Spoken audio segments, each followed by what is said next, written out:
Olá, para você que nos acompanha, está no ar mais uma entrevista do Repórter MT.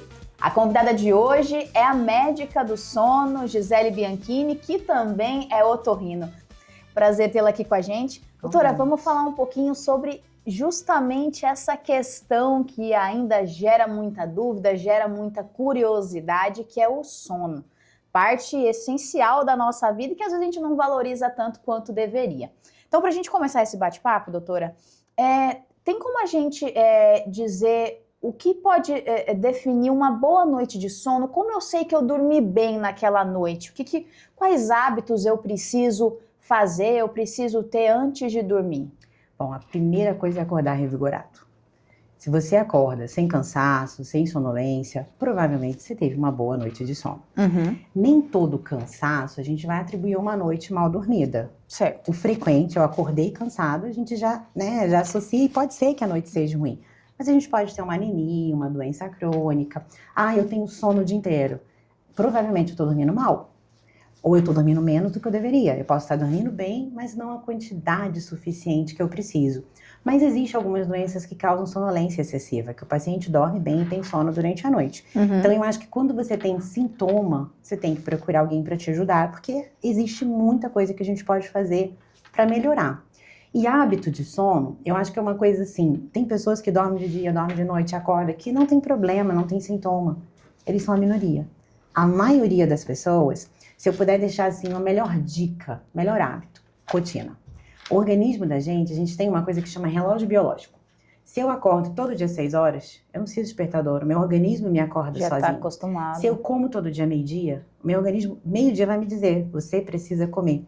Isso diminui muito a ansiedade, porque o organismo sabe que é hora de comer, que é hora de dormir, que é hora de fazer exercício. Então, assim, não é só o sono. Quando a gente consegue ter uma rotina, então, assim, isso melhora muita coisa. Então, se eu tiver que deixar uma boa dica, né? Mas eu não tenho rotina e me dou super bem. Ótimo, você é uma minoria sortuda, digamos assim. Sim. Que não precisa dessa rotina, né? É claro que existem muitas coisas envolvidas. Por exemplo, a cafeína desperta, né? Hoje a população dorme muito menos do que a gente dormia 100 anos atrás. Muita luz, muito estímulo, né? Computador, celular, televisão. Então, assim, além da luz, a gente tem muito estímulo, a gente trabalha muito mais, a gente gasta muito tempo no trânsito, indo ao trabalho, então a gente tem muito mais estresse do que tinha antes, então a população tende a dormir menos, né?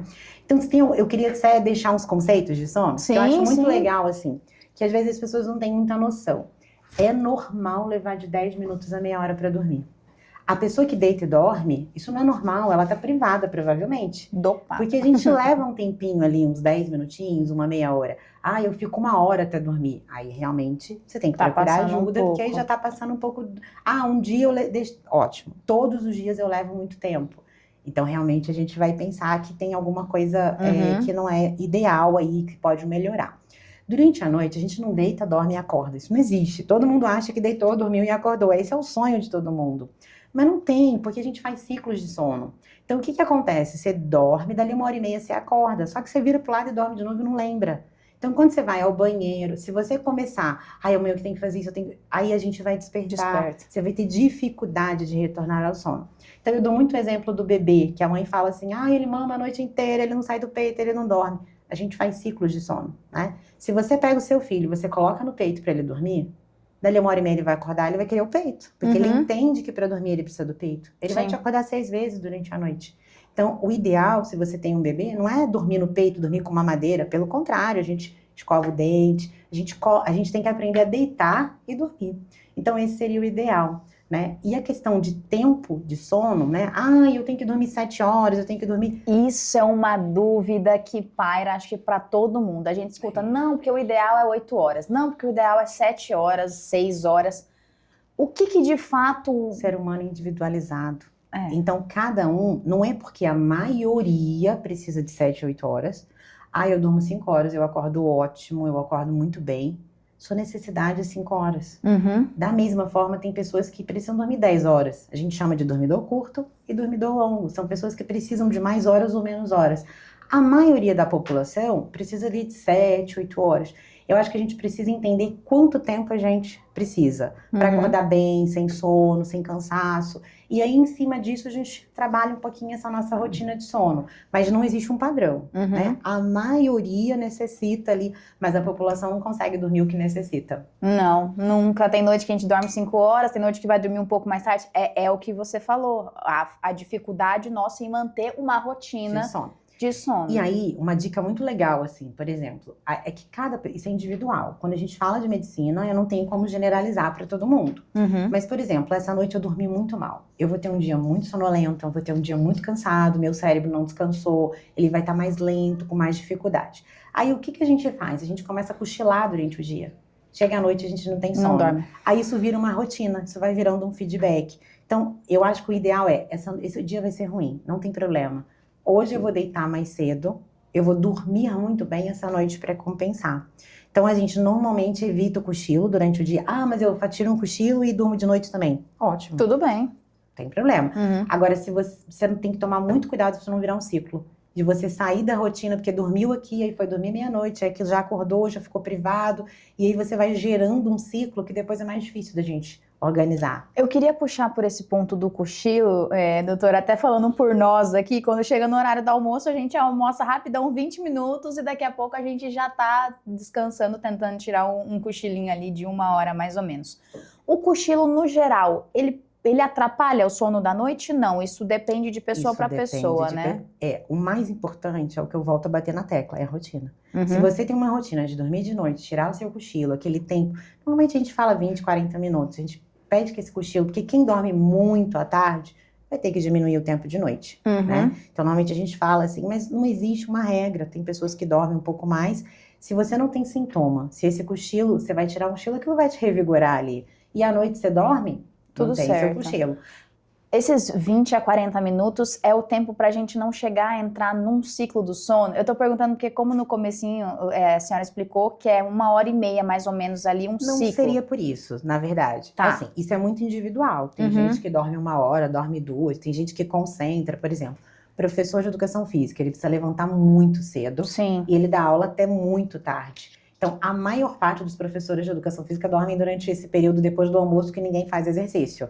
Né? Porque 6 horas, 5h30 ele já tá de pé e 10 horas da noite ele tá trabalhando. Sim. Não todos, mas a gente... Mas é um exemplo, é só uma situação pra então, gente às vezes entender. ele dorme um pouco mais. Então, assim, eu acho que isso é muito individual. Certo. Não existe uma regra. Nós estamos falando assim, uma pessoa que dorme 7 horas durante a noite, ela pode tirar um cochilo ali após mas dificilmente a gente tem 1 hora para cochilar, né? Sim, dificilmente então, assim, mesmo. Só que tudo, trabalhador de turno, né? Eu trabalho dia sim, dia à noite. A gente pode aumentar o dia que você está em casa, você aumenta o tempo para o dia que você está trabalhando, você dormir menos. Então, isso a gente vai trabalhando individual, as compensações, e tentando criar uma rotina para o paciente não ter sintoma durante o dia. Falando até em compensação, me veio à cabeça agora a ideia do final de semana. Que a gente tem, a gente trabalha de segunda a sexta, de segunda a sábado, às vezes dorme pouco, porque ou acorda muito cedo, ou acaba com os estímulos visuais, fica muito tempo no celular até dormir, acaba perdendo um pouco o sono. Aí chega no final de semana, parece que a gente vai desaguar todo o sono que tinha no nosso corpo durante a semana.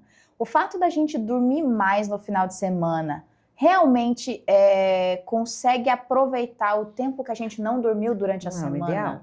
Não é o ideal. Quem dorme mais durante o final de semana está privado. Você está trabalhando a semana inteira com o seu cérebro não está no seu máximo. Você não está descansando ele. Sim. Então, assim, você está descansando no final de semana, ótimo.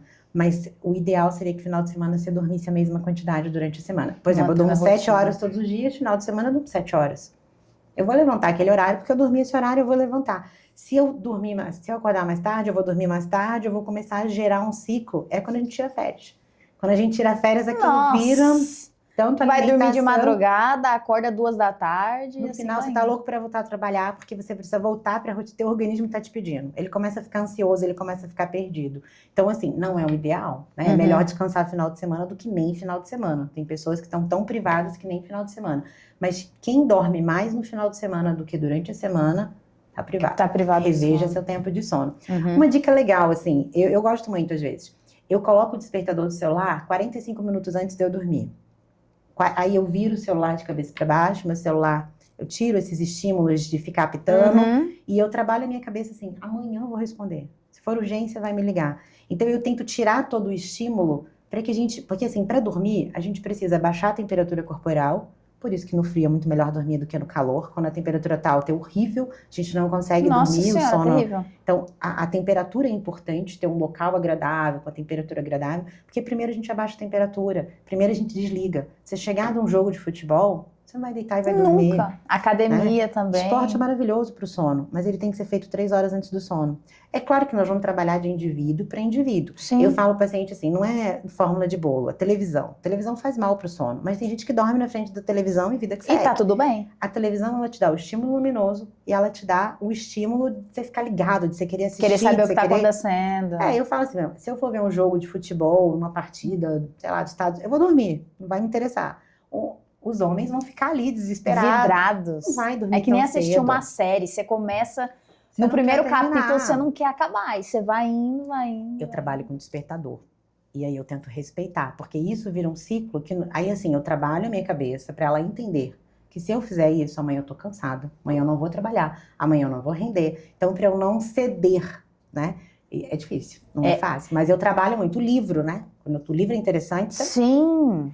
Trabalho muito, eu boto despertador. Aí você fica só mais 5 minutinhos. Esse é o problema. Os 5 minutinhos viram 10, viram 15, viram 20, vira 1 hora e você ainda tá ali. Eu coloco o despertador, eu costumo não me permitir para não acontecer. Até falando dessa questão de colocar na balança mesmo, doutora, pensando no quanto a gente vai render no dia seguinte, o quanto a gente vai estar mais cansado, o quanto a gente vai estar exausto, querendo dormir, bocejando o dia inteiro. Quais são... qual que é a importância do sono para o nosso corpo, para a nossa mente, e quais são os prejuízos também de uma noite de sono mal dormida, tirando só o fator do cansaço, falando na questão física, mental. A maior parte da noite é sono leve. A gente não acha que mas é. Mais de 50% da nossa noite é sono leve. Sono profundo, a gente vai ter aí de 8 a 13% da noite. É no sono profundo que os músculos descansam, que a gente descansa a parte do corpo. E a gente tem um sono que ele tem um pouquinho no começo da noite, que é o sono REM, e a gente tem muito no final, que é o sono que a gente sonha, que a gente tem uma atonia da musculatura. É lá que a gente recupera a nossa capacidade cognitiva. Então e ele é no final da noite que a gente tem a maior quantidade. E muito pouquinho também. 20 a 25 o sono REM. Caramba! Então o que acontece? Se você acorda 1 hora mais cedo, você fica muito cansado, porque o seu cérebro não recuperou tudo que ele podia. Porque o sono REM é o soninho do final da noite. É o melhor sono ali, E aí, quando você tá privado dele e você vai dormir, a primeira coisa que você faz, você entra no REM, porque você tá privado, você precisa ter sono. Então, normalmente, você entra nesse sono, né? Então, é mais ou menos assim, são os estágios, né? Os formatozinhos de sono. A criança, ela pode dormir até 16 horas por dia. É normal. A criança precisa crescer. Mas tem até uma idade pra dormir isso? Então, assim, não existe padrão, mas um bebezinho que acaba de nascer pode dormir 16 horas até. Caraca! E ele precisa de muito sono profundo, ele precisa crescer. É no sono profundo que a gente cresce. É no sono profundo que a gente libera nossas células que defendem a gente de imunidade. Você não dormiu, cara. Pô, tá tirando, Orlinha. Então, assim, a criança precisa muito sono profundo. O idoso não. O idoso dorme menos. O idoso não precisa crescer mais. Verdade, acorda com as galinhas, com o galo cantando. Então, isso é uma outra coisa interessante. O adolescente, a gente fala que ele tem um atraso de fase, ele não tem sono cedo. Não adianta botar ele pra dormir 8 horas da noite. É fisiológico. Ele não consegue levantar de manhã. Por que ele não consegue? Porque ele não consegue dormir cedo. E o idoso é o contrário. Ele tem um avanço de fase. Ele dorme muito cedo. 3 horas da manhã ele tá acordado e não tem o que fazer. Então ele fica na cama e ele vai fragmentando, ele vai cochilando mais um pouquinho, né? Porque assim, ele vai dormir muito cedo, ele acorda muito cedo. Isso é automático, fisiológico mesmo? Vai com a idade? A gente não tem nem nunca, nem sempre. Temos idosos que não são assim e eu tenho adolescente que dorme cedo. Mas é fisiológico. Caraca! Isso é mais ou menos fisiológico. Tanto que assim, na Europa, Estados Unidos, as aulas começam às 8 da manhã. É uma maldade fazer os adolescentes acordarem 5, 6 horas. Porque não adianta, por mais que você coloque ele cedo, mas tem tudo influencia. Mas é muito difícil. Mesmo sem tudo isso, ele não tem esse sono. Eu lembro quando tinha que ir pra aula, acordava cedo, falava, mãe, não posso ficar mais 15 minutinhos? Você que sabe, se você quiser chegar 9 horas da manhã na aula e perder o primeiro período, tudo bem.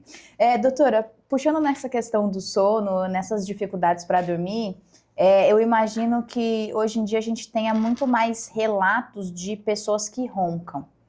Eu vejo pela realidade que a gente tem aqui no trabalho, né, gordinha? Algumas realidades que nós temos aqui, mas o ronco em si, ele pode estar atrelado a inúmeras coisas, né? Isso inclui doenças e até problemas na região da garganta, do nariz. Como que funciona isso? Então, e qual que é a diferença até? Que a gente imagina que ronco e apneia é a mesma coisa e não é. Eu queria que você explicasse isso pra gente também. O que é o ronco? O ronco é um barulho que o ar faz quando ele passa por um lugar estreito ou mais flácido, né? Então, estreito porque eu tenho uma amígdala grande, eu tenho uma língua maior, eu tenho um palato, uma mandíbula mais para trás, eu tenho um palato mais estreito, a língua não acomoda, eu tenho uma adenoide. Então, por exemplo, eu engordo na barriga e no pescoço, para fora e para dentro. Então, o espaço vai ficando, né? Acima dos 40 anos, a nossa musculatura não é mais a mesma. Então, a flacidez, é igual o canudinho molinho, né? A flacidez, isso vai gerando um barulho, que é o ronco. Normalmente, a gente começa com um espaço estreito. E a gente, se continua, a gente evolui para uma apneia. O que é uma apneia? Uma parada da respiração por mais de 10 segundos. E a gente tem as hipopneias, que é quando passa muito pouquinho. E as hipopneias e as apneias, quando falta o ar, a gente começa a cair a saturação, né? A gente acorda. O organismo te acorda. Então, é aquele paciente que está quietinho, de repente ele dá o organismo acordou ele para ele voltar a respirar. Então, assim, você nem lembra. Eu tenho pacientes que fazem 500 apneias numa noite de sono. Caramba, ele nem lembra. Tudo isso? Nem consegue lembrar. Ele é extremamente privado, ele não consegue entrar em sono profundo. Então, assim, são pacientes que trabalham com a saturação muito baixa, com uma oxigenação muito baixa, né? Então, assim, ele aumenta muito o mediador químico, isso aumenta muito a chance de doença cardiovascular. É por isso que a gente trata. Então, existem 2 tratamentos. A gente tem o tratamento só do barulho, paciente que não tem doença, que tem só um ronco, que a gente pode estar tratando. E a gente tem os pacientes que já têm apneia, e a gente vai individualizar cada um. E, assim, o ronco e a apneia, normalmente a gente não tem uma causa, né? A gente pode ter uma única causa. Uma criança tem uma amígdala muito grande, é a amígdala. Então, eu tenho um paciente jovem que está com o peso muito aumentado. Então, ele vai emagrecer muito para perder mais de 10% ali do peso, vai parar de roncar.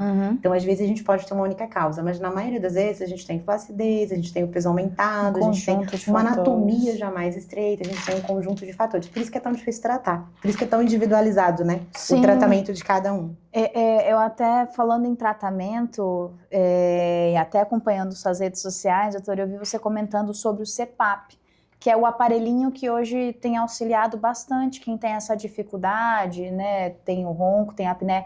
Mas como que ele funciona? Ele vale para todo mundo que sofre com isso, mesmo que o problema da pessoa não seja só aquilo, seja uma amígdala, seja o excesso de peso, ele serve para todo mundo ou é em casos muito graves? Então, o tratamento é muito individualizado e discutido com cada paciente. Sim. Eu posso ter um paciente que o problema é só o peso, mas ele não consegue emagrecer, ele não quer emagrecer, ou enfim, a gente pode adaptar um CPAP. Eu tenho opções, né? Entendi. Eu já tive uma paciente que o problema era um remédio para dormir, que relaxava a musculatura, mas ela não podia tirar aquele remédio.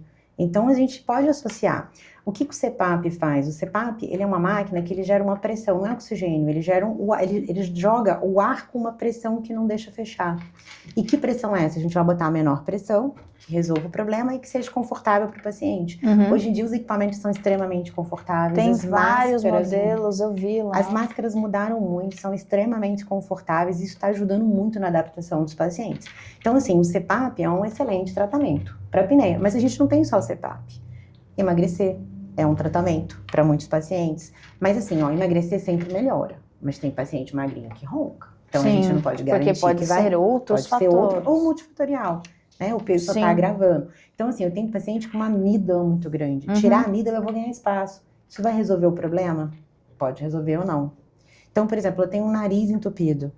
Então, não necessariamente eu tenho uma apneia, mas assim, a gente acorda sufocado, sem ar, com a boca aberta. O espaço é muito pequeno para passar. Então, muitas das vezes, uma medicação pode melhorar. Então, nem sempre é cirurgia quando eu não respiro bem. A gente tem remédios e a gente tem cirurgias. Então, assim, pode ser que eu não resolva a apneia, mas o paciente vai parar de acordar sufocado, né? Com aquele desespero. Tudo isso vai conseguir dormir mais relaxado. Mas a cirurgia de nariz. Então, por exemplo, eu tenho um paciente que não respira pelo nariz. Como que eu vou botar um CPAP num paciente que não respira? Não dá. Né?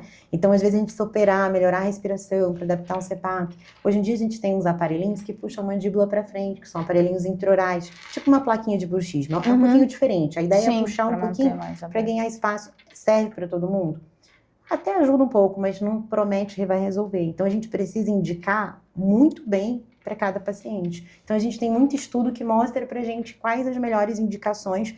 E assim, às vezes a gente discute com o paciente e no meio do caminho ele muda de tratamento. Eu tenho muito paciente que às vezes está usando intraoral há muito tempo e fala, vamos testar o CPAP? Ou está usando o CPAP e fala, agora eu quero ir para o intraoral. E ao longo do tempo isso muda, né? Sim. Eu acho interessante a gente falar sobre essas opções de tratamento e não deixar estabelecido uma receita de bolo, porque eu vejo também que quem ronca muitas vezes busca na primeira alternativa ir numa farmácia e pegar algum objeto lá que diz que melhora o ronco, ou aqueles, tipo uns imazinhos que você coloca no nariz para abrir a respiração, ou então dormir com uma toalha enrolada no pescoço, na sensação de causar algum tipo de pressão. A gente busca às vezes as alternativas que a gente acha que vai resolver sem, de fato, procurar um especialista para descobrir o tratamento. Às vezes a gente quer colocar, como diz o comum, tapar o sol com a peneira. A gente quer fazer uma coisa meio aqui para ver se resolve, mas sem buscar, de fato, o que está acontecendo. É importante a gente falar sobre isso. Porque eu digo que quem está nos assistindo, às vezes vai sair da entrevista, vai procurar o que é o CPAP.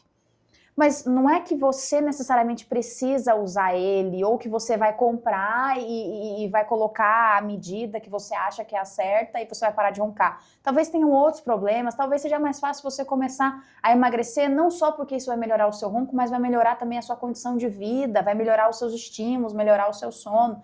Então é importante a gente falar sobre esses pontos também para deixar esse alerta para o público. O CPAP a gente pode alugar enquanto o paciente emagrece para dar qualidade, para ele dormir bem, para ele estar disposto. Porque o paciente que não dorme bem, ele não acorda disposto. Ele não faz exercício. Não tem como. Ele não consegue emagrecer. Ele libera hormônios que estimulam a fome e não a saciedade. Então, muitas das vezes a gente coloca o CPAP, bota no... Então, a gente muda o estilo de vida. É muito mais difícil, né? E o CPAP, assim, eu não recomendo que use sem orientação médica. Sim. Porque ele pode gerar apneia central se você tiver com uma pressão que não está adequada. Então, o ideal é que você tenha um médico, né? Um fisioterapeuta te acompanhando, avaliando tudo isso. Esses dilatadorzinhos de nariz, o que eles fazem? Eles abrem um pouquinho. Então, o paciente que tem um nariz obstruído, às vezes ele ajuda um pouquinho. Então, eu não vejo ele fazer mal. Agora, já as faixas que eles colocam, aí não. Porque aí o paciente ele tem apneia. Ele não está respirando pelo nariz. Ele abre a boca na tentativa de respirar. Eu vou fechar a boca. Aí você vai fechar ainda mais? Faixa, perigoso. Eu já não recomendo a faixa, não. Esses aparelhinhos que a gente coloca na boca para puxar, porque assim, quando eu indico um intraoral, ele acompanha com o dentista. Porque o intraoral, ele pode... O dente da gente, ele tem uma movimentação. Sim. Mas a gente pode gerar uma movimentação maior e gerar algum problema nesse paciente. Então, normalmente, quando eu coloco o intraoral, meus pacientes acompanham com o dentista pra gente não causar um problema outro problema, né? DTM, pra gente não ter um movimento dentário que depois vai precisar de um outro aparelho. Então, normalmente, tem um acompanhamento. Doutora, só pra gente já ir caminhando pro finalzinho da entrevista, uma outra curiosidade que eu já escutei muito, eu imagino que quem tá nos assistindo tenha escutado também, é posição pra dormir. Qual a melhor posição pra dormir? Qual a posição ideal? Eu pergunto isso porque eu já ouvi várias vezes. Não pode dormir do lado esquerdo, porque senão pressiona o coração, isso pode dar um problema, causar um infarto. Não, porque dormir de barriga para cima faz roncar, é melhor dormir de barriga para baixo.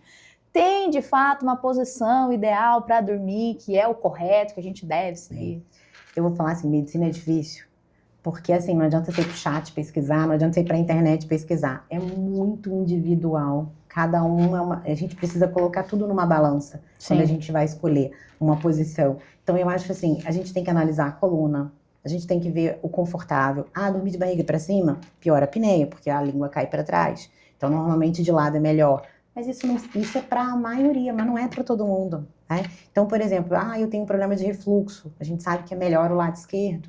Eu tenho um problema de coração. Nem todos. Alguns problemas a gente precisa... O direito é melhor. Então, eu tenho uma insuficiência cardíaca. Às vezes, eu preciso elevar a cabeceira da cama para diminuir esse retorno venoso. Então, assim, eu acho que é muito individual. A gente tem que... gestante, né? Também é uma coisa... Dormir do lado esquerdo, diminuir a pressão na veia cava. Eu acho que a gente tem que individualizar. Conversa com o seu médico. Tem que ser confortável, você tem que se sentir bem. E a gente tem que tomar muito cuidado com essa coisa da fórmula do bolo. É melhor... é melhor para gestante dormir do esquerdo. Será que para você é melhor? Exato. Eu acho que o melhor jeito é aquele que você se sente confortável para dormir e analisando também seu histórico, né? Quais problemas você já tem. Eu só durmo de barriga para baixo, é o jeito que eu já acostumei, eu gosto, eu me sinto relaxada. Se eu durmo de lado ou de barriga para cima, eu acordo parecendo que fui pra guerra durante a noite. Não tem dor, não tá a coluna gritando, você não tá com contratura, você tá dormindo bem. Tá dormindo bem. A última, doutora. Dormir emagrece? A gente consegue emagrecer enquanto dorme? É real? Isso é mito? A gente perde até 700 gramas numa noite bem dormida de sono.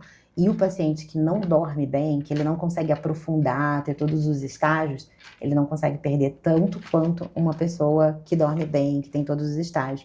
Então isso a gente fala muito na apneia do sono, né? Principalmente, porque na apneia você não consegue aprofundar o sono, você não consegue, você pode dormir 10 horas, você tá sempre ligado em alerta. Você não faz sono profundo, você não faz sono REM. Então, às vezes, a gente bota um CPAP e fala, nossa, esse paciente fez a noite inteira só profundo. Ele tá privado de sono de qualidade, né? Então, assim, isso vai estimulando hormônios. Mas é real, uma noite bem dormida, a gente perde até 700 gramas. Caramba! Vou dormir o resto do dia agora. Doutora, brincadeiras à parte, obrigado pela entrevista, por esses esclarecimentos. Já vamos marcar aí as próximas dúvidas. Quem tiver dúvida também, pode deixar aqui embaixo nos comentários. Vamos deixar também o Instagram da doutora para ir lá, pesquisar, procurar, saber mais informações. Doutora, mais uma vez, muito obrigada pela presença. Obrigada a vocês pelo convite. E assim chegamos ao fim de mais uma entrevista no Repórter MT. Esses e outros conteúdos você confere no site repórtermt.com. Até a próxima!